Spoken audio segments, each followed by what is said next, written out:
ঢাকা বিশ্ববিদ্যালয় কেন্দ্রীয় ছাত্র সংসদ ডাকসু নির্বাচনকে কেন্দ্র করে ভিন্ন আমেজ ক্যাম্পাসে পূর্ণ প্যানেল ঘোষণা সহ মনোনয়ন ফর্ম জমা দিয়েছেন ছাত্র সংগঠনগুলো। তবে এখনও প্যানেল ঘোষণা করেনি জাতীয়তাবাদী ছাত্রদল। আজ মনোনয়নপত্র সংগ্রহের চেয়ে ফর্ম জমা দেওয়া হয়েছে সবচেয়ে বেশি। তবে পক্ষপাতিত্বের অভিযোগ এনেছে কয়েকটি প্যানেল। চিফ রিটার্নিং অফিসার বলেন, লেভেল প্লেয়িং ফিল্ড নিয়ে কোনো আশঙ্কা নেই, অভিযোগ পেলে সাথে সাথেই ব্যবস্থা নেওয়া হবে। সোমবার রাতে সিদ্ধান্ত আসে ডাকসু নির্বাচনের মনোনয়নপত্র সংগ্রহ ও জমাদানের সময় একদিন করে বাড়ানো হবে। মঙ্গলবার সকাল থেকেই সম্ভাব্য প্রার্থীরা ভিড় করেন রিটার্নিং কর্মকর্তার কার্যালয়ে। মনোনয়ন সংগ্রহের সময় বৃদ্ধিকে সাধুবাদ জানিয়ে নির্বাচনে জয়ী হলে সাধারণ শিক্ষার্থীদের পাশে থাকার কথা জানান প্রার্থীরা।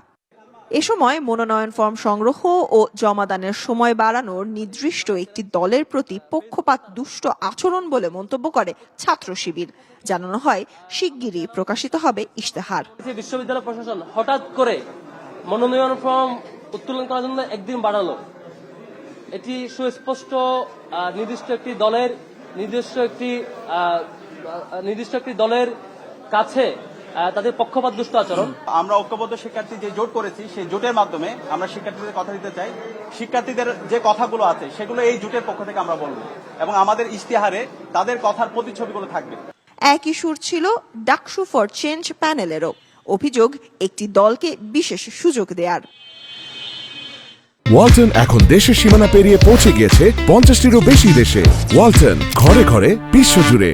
এদিনও ধোঁয়াশা কাটেনি ছাত্র দলের প্যানেল নিয়ে। বিভিন্ন পদের মনোনয়নপত্র সংগ্রহ করতে দেখা যায় অনেককেই। আমাদের সাংগঠনিক অভিভাবক তিনি আমাদেরকে ফর্ম উত্তোলন করার নির্দেশনা দিয়েছেন, সেই জন্য আমরা আজকে ফর্ম উত্তোলন করেছি এবং আমাদের সকলের ডাটা আমাদের দেশনায়ক জনাব তারেক রহমান নিচ্ছে। অতি শীঘ্রই আপনারা প্যানেল দেখতে পাবেন।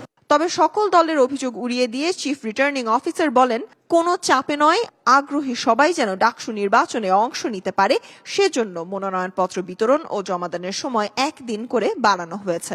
সকল ছাত্রছাত্রী যারা আগ্রহী তারা যাতে এই ভিতরে সংযুক্ত হয়। অনেকে অনেক দূর থেকে আসছে। এর আগে দুপুরে পুরো প্যানেল ঘোষণা করে বাম ছাত্র সংগঠনগুলোর নেতৃত্বাধীন পরিষদ পর্ষদ প্যানেল। বিপুল ভোটে জয়ের আশা তাদের। উপজাতি বলে পরিহাস করেন, তাদেরও 4টা ভোট টানার জন্য পার্বত্য চট্টগ্রামের যে অধিবাসী। বুধবার মনোনয়নপত্র জমা দেওয়ার শেষ সময় বিকেল 3টা। বৃহস্পতিবার চলবে যাচাই বাছাই। Sultana Swarna, DBC news, Dhaka.